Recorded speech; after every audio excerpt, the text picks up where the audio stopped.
And welcoming people to the Contingent Workforce Institute's Industry Spotlight Thought Leadership session featuring John Healy, talking about complex global implementation best practices and some of the findings of his research. And to kick it off, I'll also do an introduction to a man that probably doesn't need an introduction in our industry, but I almost want a Rocky theme music behind this introduction because he is a special person and has done so much for our industry.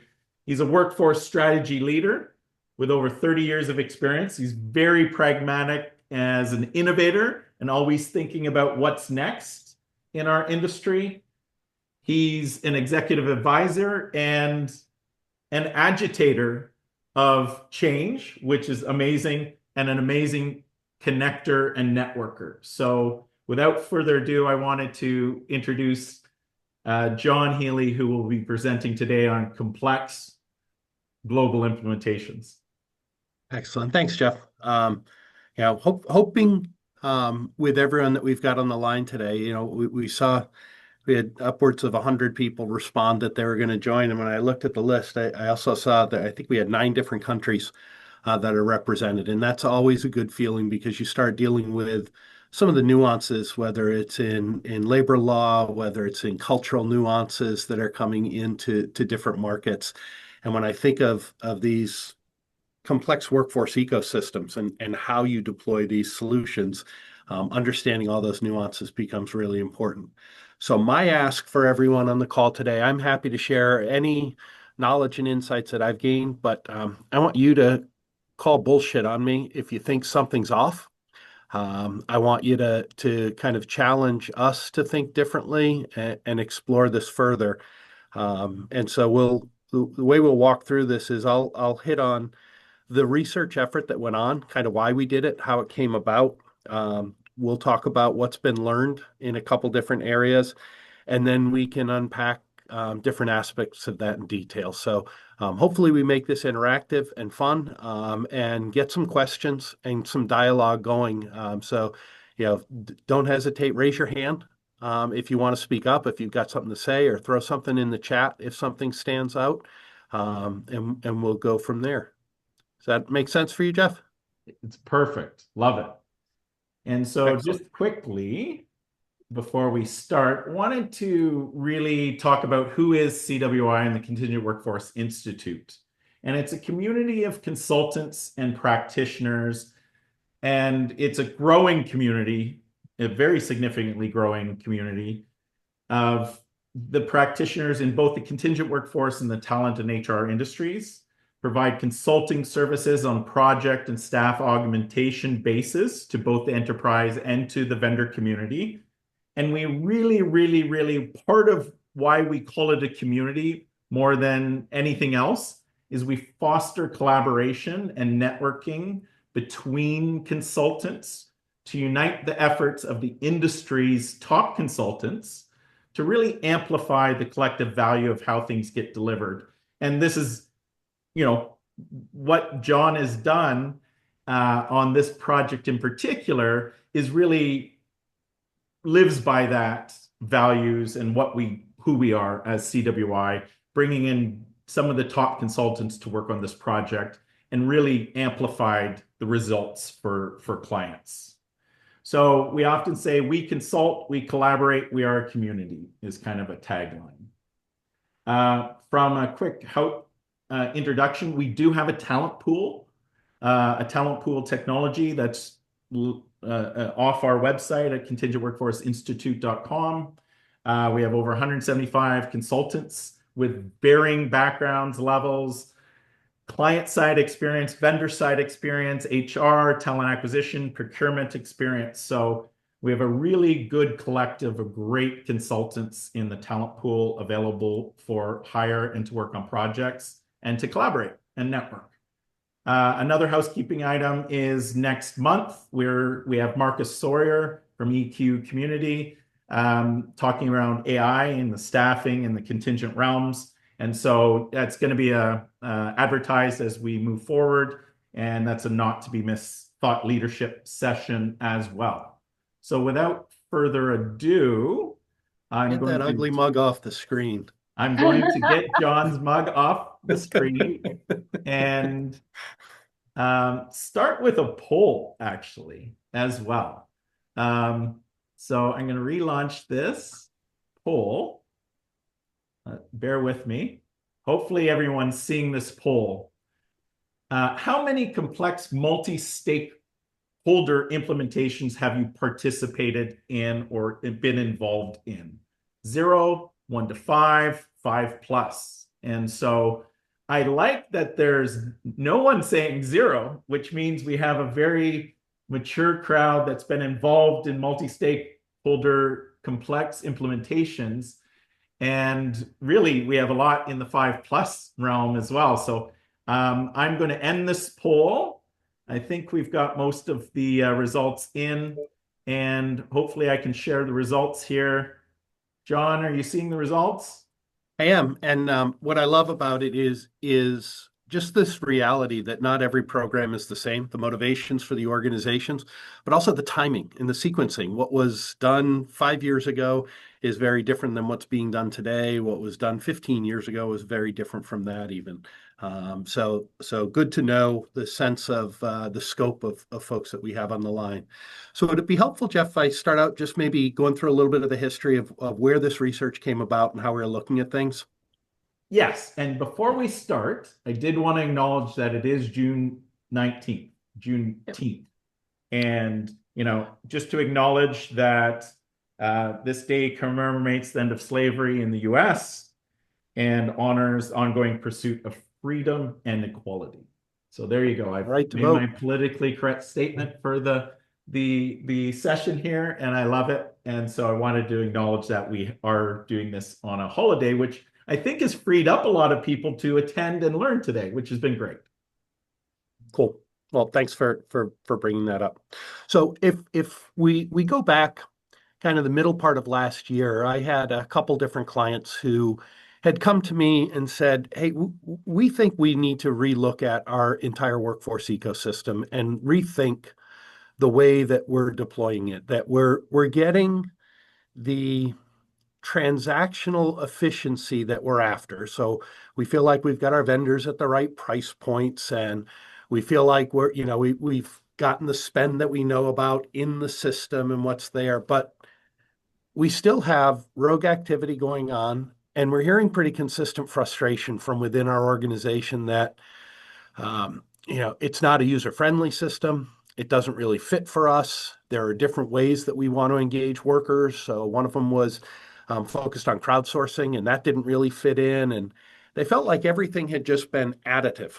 Like we did our temp labor, then we added in statement of work activity, and now we've added in a talent pool, and things just kept stacking up. But there was a feeling that it wasn't done right. And is it time to scrap everything and start with a clean slate and look at things? And so when you have two companies asking the same question at the same time, it's an opportunity to bring them together. So I brought the clients together and kind of engaged into a different conversation about what would they do if they had a clean sheet of paper. And what we got to is that there's plenty of research out in the market about product capabilities and individual organizations. But there really isn't anything about the implementation of these solutions. So I can go out and I can go to whether it's SIA or it's to Everest or HFS or Gartner or any of the analyst firms that are out there, and I can find out about a VMS tool, and I can find out about an ATS platform, and I can find out about a crowdsourcing platform. But if I'm starting to look at my entire workforce and where all those pieces fit together, there really wasn't anything that told the story of how they collectively came together. And so that's what initiated the research that we were looking at, is to go through that. So that's kind of the reason behind this. And so these two companies agreed to underwrite the research. And so during the fourth quarter of last year, it was over 100 companies that were interviewed. And they ranged from end client stakeholders, so procurement folks, HR folks, line management folks, workers who worked inside programs.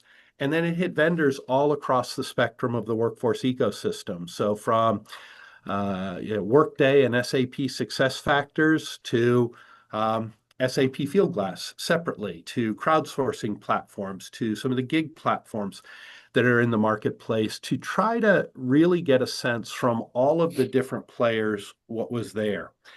And everyone wanted a pretty chart that was going to give them a fast answer of what they were going to get to.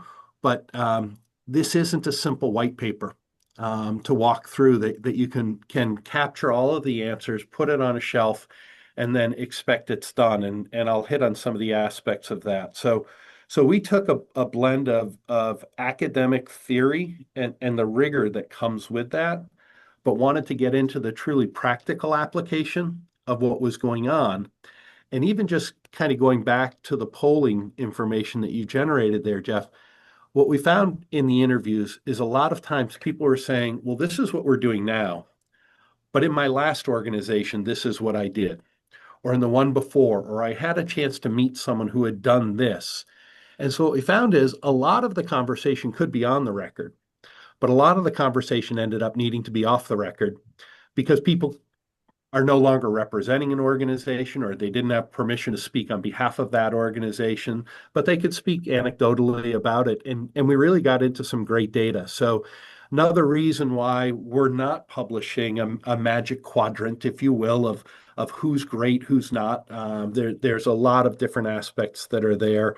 But we learned a lot as we dove through this. And some of the greatness comes from the individuals. So, right, they may have are 100%. working for someone else now, but when they did something that what probably hit a best practice, it was potentially with a different organization. So as they move to the new organization, they're bringing that experience. Yeah, and a lot of our learnings come from failures, not success. Mhm. And we fall down and we trip, and it's like, oh, I can't let that happen again. This was the impact point.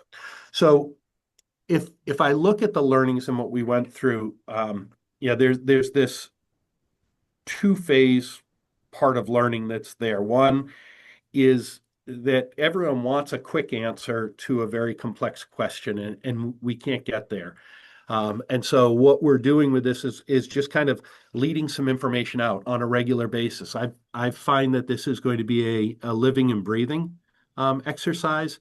And if we look at it from the theory side of things, there's a wonderful Harvard Business Review case study on the jagged edge. And what it talks about in innovation and organizations that live on the outer edge is about kind of the growth that we're going through. And when we're experiencing significant change, the growth and adoption curve is not a clean line. It's changing constantly. And maybe the easiest example we can give is take AI and education. If anyone's got kids in school, 6 months ago, we were talking about they can't use it for cheating. And that was the paranoia. Today, we talk about individual learning plans inside or every school for every child. And so what was acceptable 6 months, That was what's developed acceptable by today? AI, right? Yeah. AI is now the tutor of the children in schools in some Yeah. cases. So what we do today, 6 months ago, was not even a consideration. And so this edge of what is going on is shifting radically. And so we're learning constantly. And so part of what we're trying to do is make sure we bring up the new examples as we go through. And I'll hit on some of those aspects of what's there. So if you go to Whrrr.work is the company I operate. It's a one-person company because I operate as a fractional lead, working for multiple companies simultaneously. So if you go to the LinkedIn site, we can get that out to everyone at some point, or put a link into the chat. But that's where I will summarize every week some of the different aspects of what's coming out. And then the second is the learning came through the interviews, and I think we hit pretty well based on the questions. What we were anticipating was coming up from the research we did going into it, was that the number one issue is being intentional as an organization, being very deliberate and purposeful in how you're approaching things, whether that is at a very macro scale or it's in a very micro scale. And again, every organization's on their own journey, so we respect that, but being intentional. So the mindset that we're operating from is maybe first and foremost that really stood out. The second was about collaboration across the ecosystem and human centricity. And we're going to unpack each of these and get into some details, but the collaboration across the ecosystem is understanding, you know, with technology, the number of different players that are there and how you plug those components together. And then if you think of the human centricity, what's the experience on that end? We all know no one wants to log into 7 different systems to try to accomplish their task. How does that need to come together to improve the experience, primarily not for the procurement or the HR folks who are the service provider, but for that line manager and for the worker? And I think there's some real opportunities that popped up there. And then finally, there were 2 other areas that are maybe a little bit more tactical, but equally important. And that's the tech stack that you're operating with and the resourcing models of how you're going about the implementation and what people are looking at. So those are the 5 areas that really came out in detail that we were able to pull some learnings from it as we went through things. Does that all make sense so far? Are there questions? Are there concerns? We put in the chat, don't be bashful. So yeah, any ideas or reactions from just the scope of what we took on? And please either raise your hand through the Zoom, and we'll try to acknowledge and Seeing Henning? you can ask Henning's the got a hand question. up. Is that? Oh, no, that was my hand over you, Henning. Sorry. Yeah, or put a question in the chat, and we'll be happy to answer. All right. Let me dive in and just unpack some of the examples for people to think about. And if you look at this, I'm going to walk through kind of how some of the, or what we've posted and what's been put out there, because it sequences in some of the importance. So if you go back, April 3rd is when we began publishing the information here, and there's a basic introduction to this effort and what was involved, the number of people, the types of stakeholders that we were engaged in. And so we really kind of pulled that information out, exposed everyone. And then we got into defining what is a complex workforce ecosystem. And I find Jeff Schwartz, there's a series of research that was done by Deloitte and MIT, and it culminated in a book. There was a 3-year period of research. If you go to Deloitte's website, you can get it for free. If you search complex workforce ecosystem, if you believe that you have to pay for good quality, you can go to the MIT site and you can pay for the information. It's the exact same research. So that's there and it's available to you. There's also a book that they published called Workforce Ecosystems. And I think that started to really, I think I provided a link to a presentation from Jeff Schwartz, who's one of the authors. He led the Future of Work effort at Deloitte at the time, where he talks about what is a complex workforce ecosystem and what's involved in different actors. And it's certainly moved well beyond temp plus full time, which is what I feel like the temporary staffing industry or the MSP sector has always been kind of challenging the customer. You need to get both of those sides in. Certainly in today's world, we're dealing with synthetic labor and AI and bots that are being used to either support individuals or to create work and to accomplish work on behalf of organizations. So that's come into play. Crowdsourcing is another area that I think has been missed for a lot of individuals and organizations. But it also gets to all of your different outsourcing partners that are doing things. I don't think that you see a large organization today that has not set up a global capability center to try and change and modify their delivery and their back office of how they're doing things. You see very different ways in how those are being set up. But starting out by getting this baseline of how do we as a company accomplish work and truly understanding that, very different view from a lot of different organizations. And I think we all got a very clear picture. If you've been involved in these 5 implementations or more, how many of them were siloed?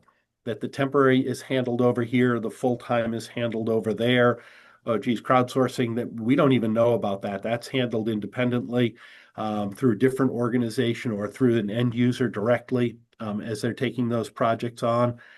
And so this idea of starting to bring it together, what I found in this research that MIT and Deloitte did, they've got a simple four block. Every consulting organization has to have a four block as they go through. But when they mapped out their technology, if you look at the graphic that's in the book, um, the left side is your internal workforce, the right side is your external workforce. Very straightforward, very simple. On the bottom half of it, if you go to the y-axis, is all the compliance related technologies that need to be there. So if I think of, issuing payroll, your learning and development systems, that could be for officer training for full-time employees or corporate policies that you need to go through. And on the external side, it could be your VMS technology certainly would live there. Some of your gig platforms are going to live there. Some of your EOR and AOR platforms are going to live there to do all the compliance related activity. On the top layer, you get into knowing and understanding the workforce. And that's where you start seeing some real gaps that emerged into the marketplace. I think of when I left Kelly after 27 years, the last resume they had from me was from 27 years prior. And it's okay, that's a piece of information. So it's an artifact, but and there were plenty of individuals who knew me as a person, what I wanted to do, where I wanted to go, but the institution didn't have that knowledge. So from an internal side, you started to see a real push from the platforms like Gloat that are building internal talent communities, or if you even look what Torque is doing now as part of Ronstadt Digital, helping companies build those proprietary talent communities to know and understand their internal workforce. And on the external side, a lot of the temporary staffing companies would like to say, we're that community for you.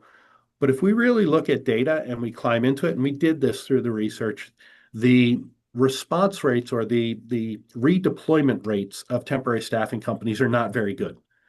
That's been a hole in programs. It's why you're seeing this push towards direct sourcing and renewing those communities. How do we, you know, curate, I guess the language people like to use, but understand that community better to figure out how that we're going to redeploy them. Big gap across that whole, but you start seeing where they are. And then the questions led into, well, how are you managing that? And what we saw is a very specific shift in HR organizations or people and organization functions to say, instead of just worrying about the left side, our internal workforce, I want you to begin focusing exclusively on that top layer of the knowing and understanding the workforce. And as you start doing that, we're going to recognize the bottom layer, it needs to be done effectively. You can't not pay people, whether they're internal or external, but we're starting to see that a recognition that that's becoming a utility layer. If you go to any of the technology conferences, you'll see the growth of the EOR and AOR space. You'll see the expansion of what ADP is covering, the expanded partnerships. And it's setting up this stage that is allowing companies to say, if we focus on knowing and understanding the workforce, how they end up processed afterwards is a secondary factor. Needs to be done right. It needs to be done in a legally compliant way, but it's not core to who we need to be. And what it's done is it's changed the narrative for many of the organizations, the end clients, to say, I'm going to begin kind of deprioritizing that lower layer in our investment strategy. We're going to focus on it from a compliance side, but we're going to energize that top layer and really start knowing what we need to do and start building out and investing in where we need to go. There's a So I'm seeing, question Mr. yep. Brian Pena has, and I know you'll have some insight in this area as well. What are some of the areas of weakness in the current provider landscape? Where are today's MSPs or VMSs getting it wrong? And you know what? I'll also say, where are some of them getting it right? Because with some of your on the record and off the record conversations, I think there was both sides of the story. Some were best practices, some would be deemed worst practices. Yep. 100%. And Brian, I'm sure you can add some thoughts into this, so don't be bashful in speaking up as well. But I think what I heard very consistently through the conversations is everyone's focused too narrowly on what they do, and they're not looking at the broader relationship between the different players that are there. So, you know, I think if you look at the MSP model, the commercial structure of it, the percent of spend way that the industry continues to operate creates disincentives for some of the behavior that you're looking at. So when you create that direct sourcing pool, that's kind of the hot topic still right now. For a lot of organizations, it's going to come in at a lower rate, but you want your MSP to manage that and then get a lower fee for using that tier zero category, if you would, instead of using the vendors. Well, there's an economic and a commercial disincentive in doing that for the people who are involved. So there's a mismanagement of that. But where I'd say the bigger issue comes out is that from a usability perspective, the line manager who is trying to get work accomplished is still lacking good data to help them understand what's the best way to get this done. So what you're seeing is a shift from organizations that say, in today's outdated model, I decide first, is it a full-time employee? Is it a temporary employee? Is it an outsourced employee? Is it a gig worker that you go into? And then you go into your buying process. Whereas if you're focusing on the knowing and understanding the workforce, you begin by finding the right person and the right complement of skills to get things done. And then you make the decision of where you're going to process that individual based on either legal issues in the location where the individual is or the preferences of that individual and how they prefer to operate as a worker. So it shifts things out. I'm seeing Chris's comment here in the chat. And Chris, you are a data person.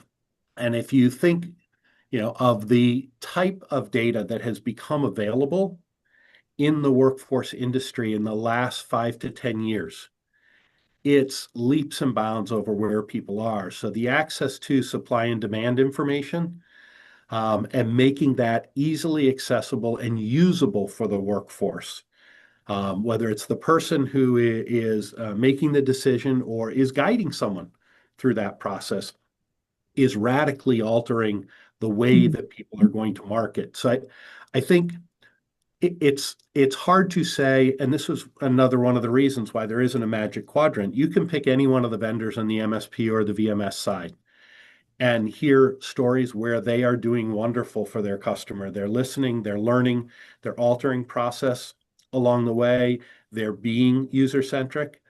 And for every one of those, I can also find a client who says they're not doing that. So I think part of it is the inconsistency that we have inside the operations and how we're working with individual customers. But it's also the willingness to challenge customers to rethink the way they're getting things done and encouraging them to operate in ways that are bad practices. So It's that to me, I interesting, think John, is you one of those mentioned real the challenges. incentives. And incentives, a lot of good implementation costs a lot, and the way things are monetized in the percentage of spend model often leaves out investment in the implementation. Yeah. Chris, I'm seeing a question, what is essential to know to make better decisions around your workforce? There is, I think it's the last post I did has Tanuj Kapila Ashrami. I think I got that correct. She's from Standard Chartered, and she's head of corporate strategy as well as people in organization. And she is also the co-author with Ravin Jasuthasan, who comes out of Mercer, of a book called The Skills Powered Organization. And what I'm seeing, Chris, is an absolute migration for organizations into this skills-based economy. So just patterns. For those of us who have been in the industry for a long time, think of the MSP when it first came out. You knew when you sat down with a customer when an MSP and a VMS was going to come into play because the procurement function was centralizing a series of tasks. And there were three that were always first. Office supplies and corporate travel were the first two. One or the other happened first. Number three, every single time, was temp labor. And we knew that pattern of what organizations were going through. And we were able to follow that. And you could do your selling and you knew when you were going to go into an organization. Hard part has been on this total talent journey or the workforce ecosystem, there haven't really been a lot of patterns that you could follow and see, oh, okay, this is what's going to be next. I'm finding that changing. And I think the research that we did backed that up. And we haven't published on it, but some of the things that I would look at is first, it's the core systems that companies have. You have to look at that. I find Workday to be a trigger. It's an indication that companies are saying we're spending money on understanding our workforce. Now you can dive a little deeper into what they're doing. Then it's the skills ontology and or the ontology around all of the data and the skills library that gets formed for the organization. And AI is certainly helping in expedite that process today. But if you haven't gotten to that point, you can't take the next step forward of becoming more of a skills-based organization and getting smarter about the type of talent that you bring in or the way that you bring the talent in. So that first is the core systems.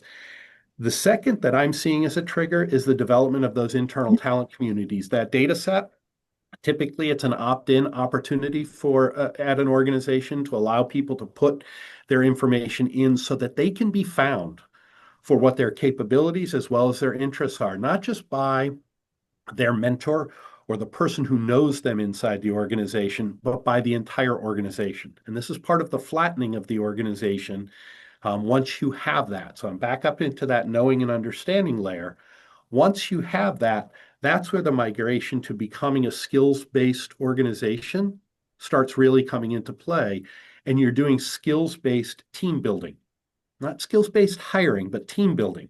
And the team can be a combination of internal or external resources along the way. So, and that's what triggers flexibility for the organization to rethink the way teams are brought together.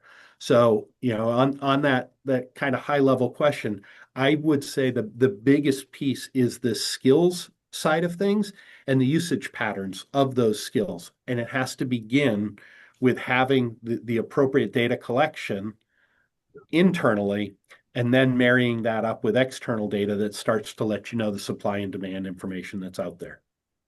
Does that help? Chris, does that fit what you're seeing in the market? Yeah, absolutely. I mean, I think that there's a lot to unpack there, John.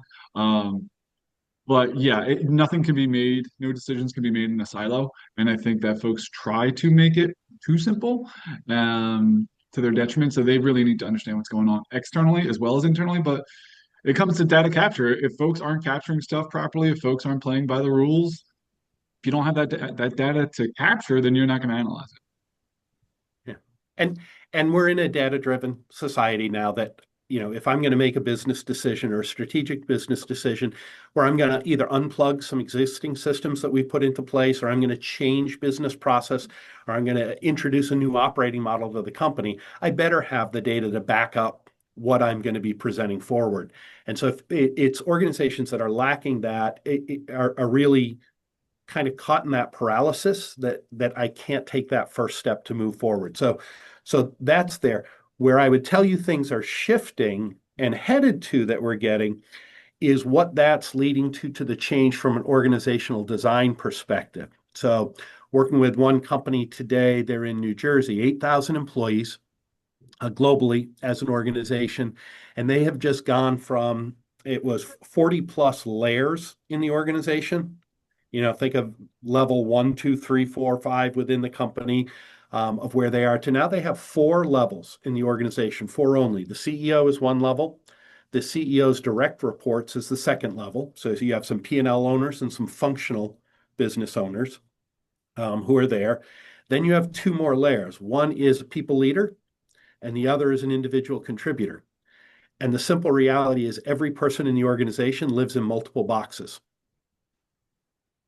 So unless you are strictly an individual contributor, that's the only reason you would only be in one box. But what they've done now is you're reporting to 3 or more people simultaneously, and everything has become project driven.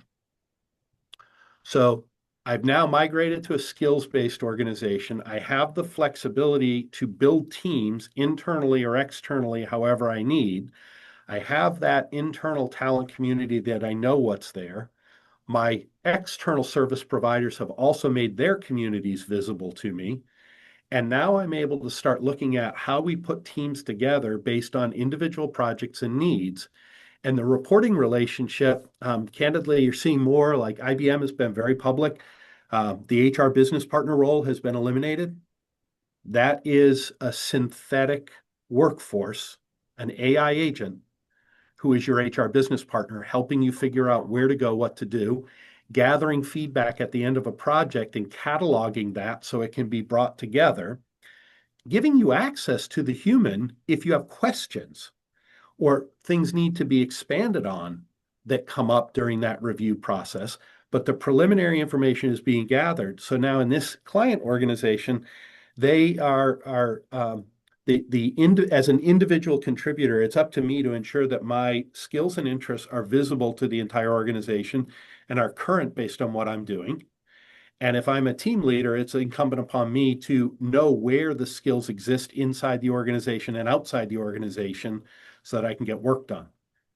That's a radically different way of running an organization. I don't know if it's going to be a success or a complete failure.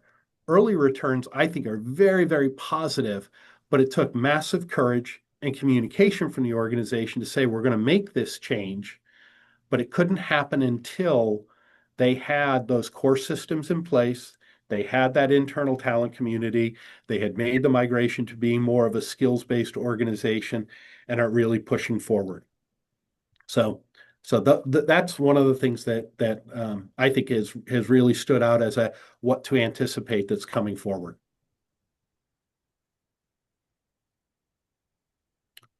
Other questions or thoughts around that?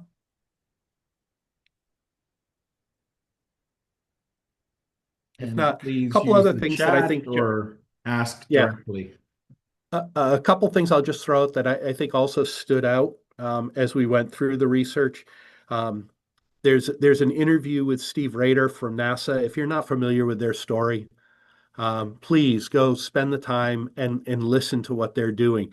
NASA as a company, makes the conscious decision when a project comes up. Should we use the 17,000 employees, the 50,000 contractors, or the 200 million individuals from crowdsourcing platforms that we're partnered with to figure things out? Now, if you also get into the detail of what they presented, they're very intentional in not just trying to merge all their systems together up front.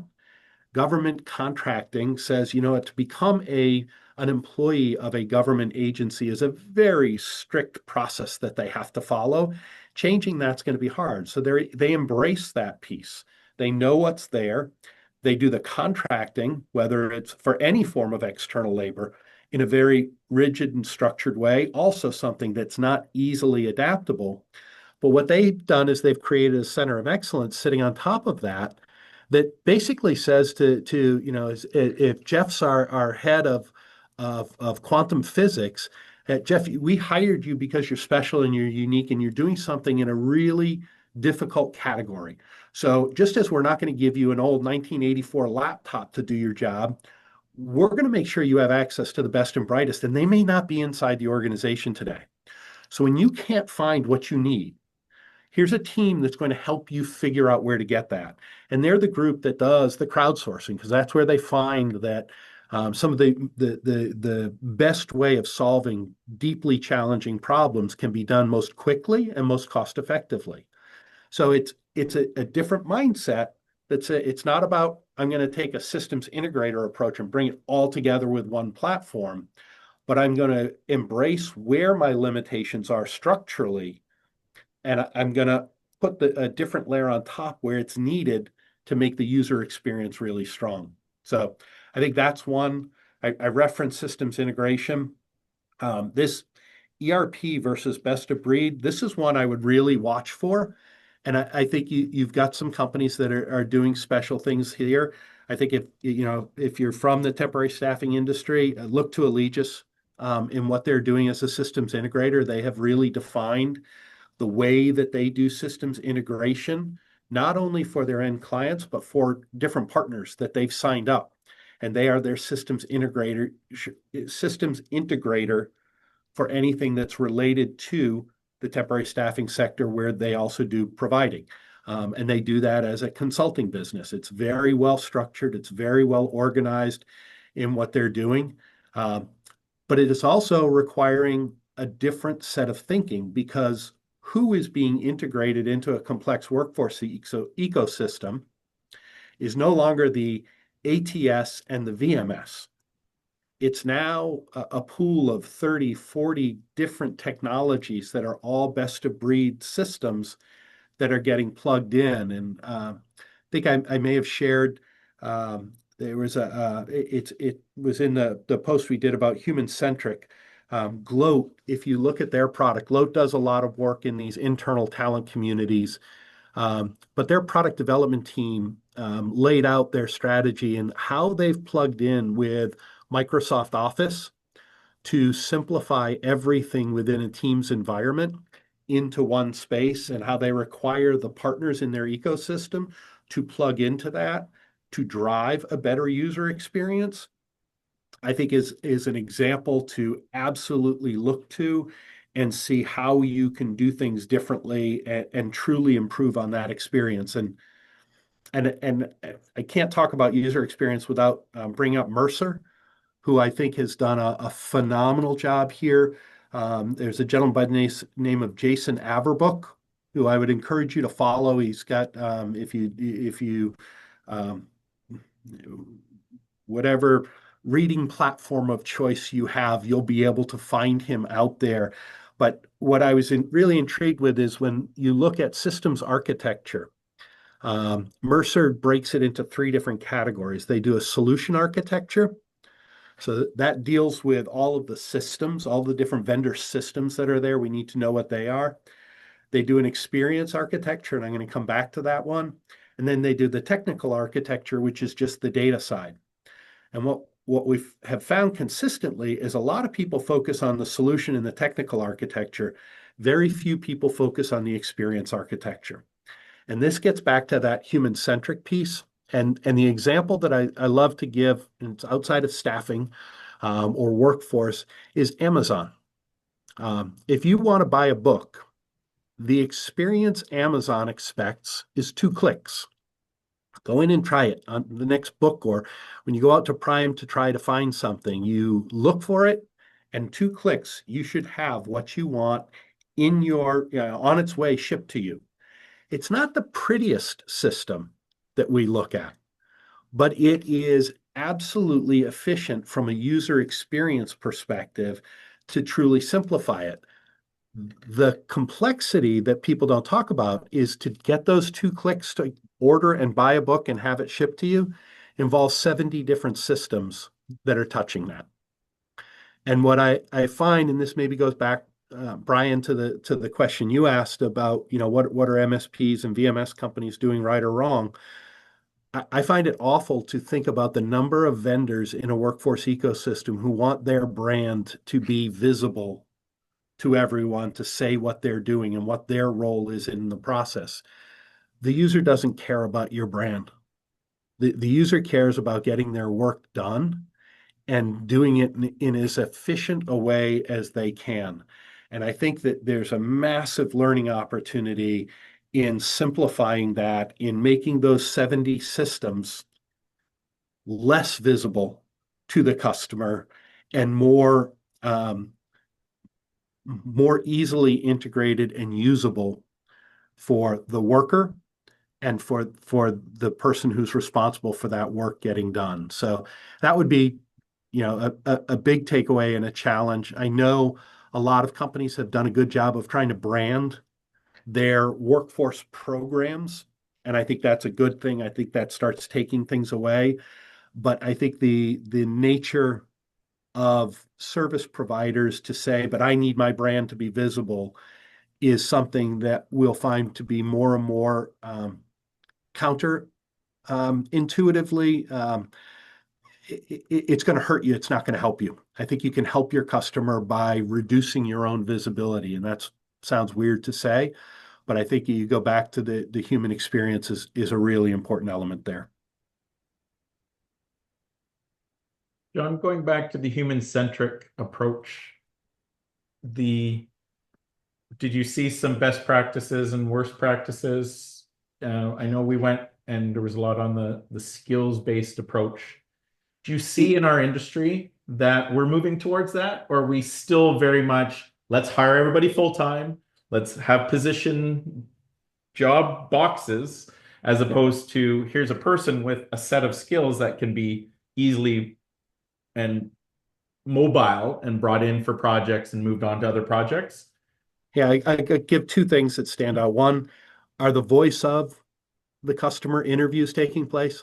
If they're not taking place as part of the process because whatever reason, it's an indication that you're likely going to fail because you're designing something more likely for the person who's doing the buying than the person who's doing the using. And that's language. I'll give Jason Ezrati from Brightfield credit.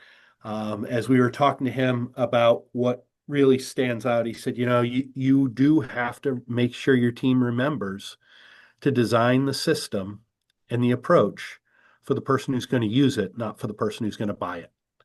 And it sounds simple, but it is very rarely done. When you look at the KPIs on contracts, and that was one of the things that we did is we went through the KPIs and the measure, how are you measuring program effectiveness? And a lot of it was about individual vendors that were there, but not enough of it was about the experience of the end user and whether or not they were using the system. And in the end, if you're a provider in this ecosystem, the more that ecosystem is used, the more likely you're going to do well commercially in it versus if it's not used, you know that your business case goes down dramatically from the beginning. So I think the biggest, I go back to those voice of interviews and then making sure that it's the right voices that are being heard in the design, and then being followed up with through the implementation and the life. There's a large life sciences company out there, spends more than $1 billion a year in temporary labor, more than $1 billion a year in outsourced labor, but they knew they weren't getting gig workers, and that was the complaint that they were getting internally. And HR handled full-time and procurement handled outsourced or third-party labor, and they didn't know what to do about this gig piece. What they ended up doing, and it was a CEO level decision.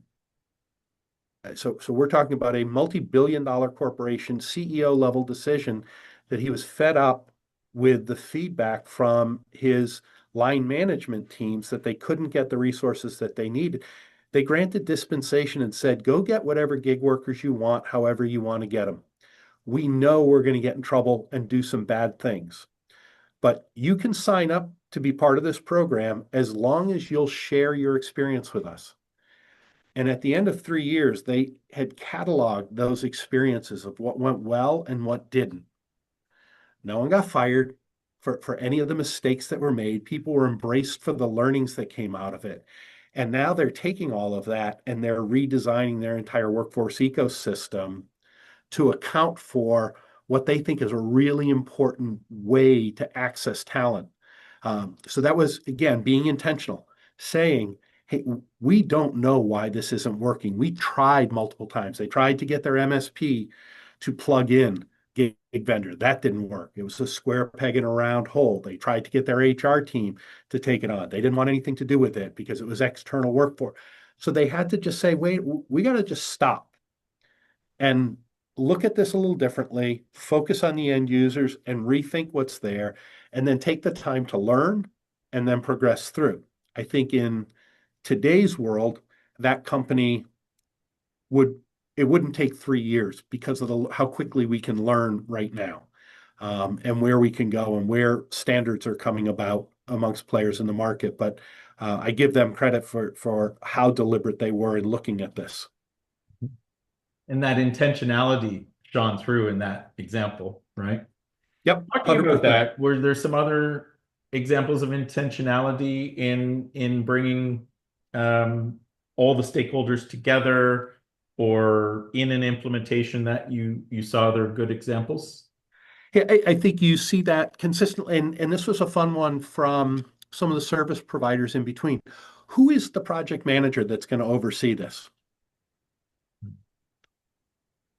And recognizing, oh, wait a minute, if I've got I've got an MSP and a VMS, so let's just assume temporary labor is part of that. Oh, wait a minute, I've also got an internal HRIS system that's part of it. I've got another. All of a sudden, we started realizing the number of stakeholders grew.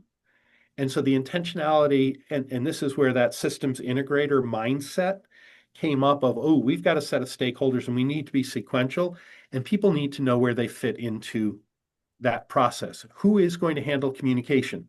Because if I've got 10 different service providers, if each of them wants to control the communication method, it's not going to work. It's going to confuse the end users. So again, back to that intentionality, I think the implementation process that I'm going to say the dirty word, but I hate the dirty word, and that's change management.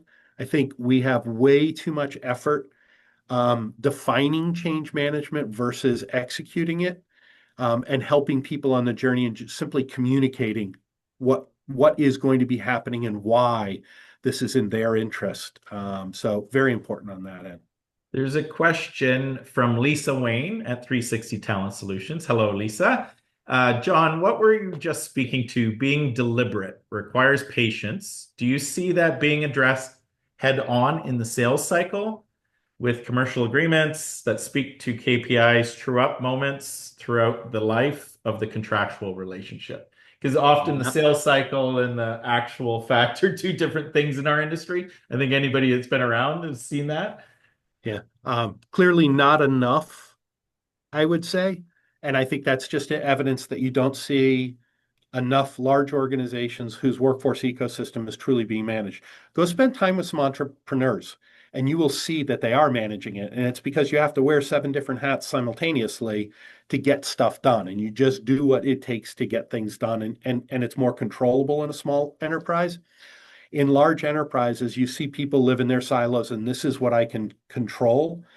I think procurement is particularly a challenge in this area, that they're going to go hit a category and this is what we need to do and it's on the schedule to do now, without an understanding of the other implications in different areas.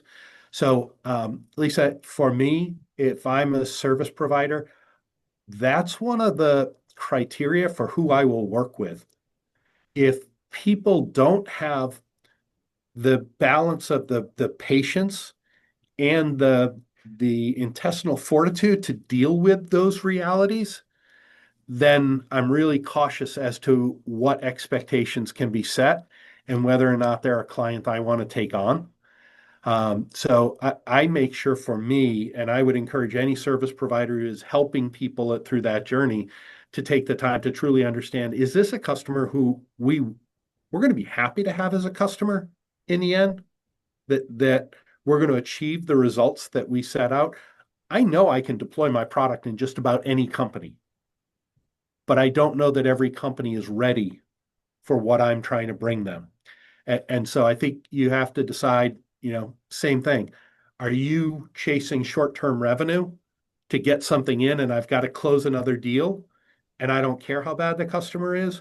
Or am I focusing on the right customers that are going to involve maybe a longer timeline, a little less work, and a much better outcome because we do it right? So I think that's the challenge that's out there for everyone. You got a props from Lisa there, John. Thank you. And 3 minutes that are there. Any kind of closing thoughts or questions that you guys have that I can key in on? If not, I'm going to give you three things that we're in the process of unpacking with it that I will tell you to watch for that I think are kind of in the what's next piece. One is this concept of services as a software. So not software as a service, but services as a software. So start thinking about um, the service providers whose workforce come with more than who they are. And the easy example, I'll go back to my days at Kelly. When Microsoft Office got launched, um, Microsoft and Kelly had a strategic relationship, but the paranoia from Microsoft's client base was that all these temps were going to call the client's hotline and flood it with activity and calls, and they didn't want to have to pay for that. So Kelly developed a training program with Microsoft to train people on Word, Excel, and PowerPoint. And they set up a private hotline that was just for Kelly people. So if I was a Kelly temp and I went out on assignment and someone asked me to put a pivot table together, and I said, crap, I had to phone a friend who could do that. That didn't cost the customer anything extra. But the difference was when a temp came from another agency and a temp came from Kelly, the Kelly person was of higher value because they were a lower burden to the client. And therefore, Kelly could charge a higher rate for them. So when I hear of services as a software, and Professor Scott Galloway talks about it, and Phil First from HFS talks about it, think about how you add value to the workforce that you put out with clients. The second, I would really look at how AI is changing models and this jagged edge. Read about the jagged edge, read about how things are changing, and make sure decisions that you made a year ago are not the decisions you're operating with today because the world is radically different. I just said to someone, my first 25 years of the industry, there was really only one transformational change, and that was the introduction of the internet. In the last 5 years, we've had two radical changes. The movement to remote work and democratizing access to a workforce that came about from COVID, and now AI. We're talking radical transformation. So 25 years, one change. 5 years, two radical changes. So that we're on the hockey stick. You can't expect the pace of change to be what it has been in the past. It's moving. And then the last one is a piece on organizational debt. Be wary of anyone who brings up the word transformation. It's just become a euphemism for layoffs. Organizational debt is another way to help companies look at where the gaps are. They could be cultural, they can be technological, they could be in leadership, in communication, in competencies inside the organization. There's some good research out on it. Take a read, and I'll be publishing more on that in the upcoming weeks. But I thank everyone for your time today. It's wonderful to see as many people who joined the call as you guys did, who took the time. So thank you.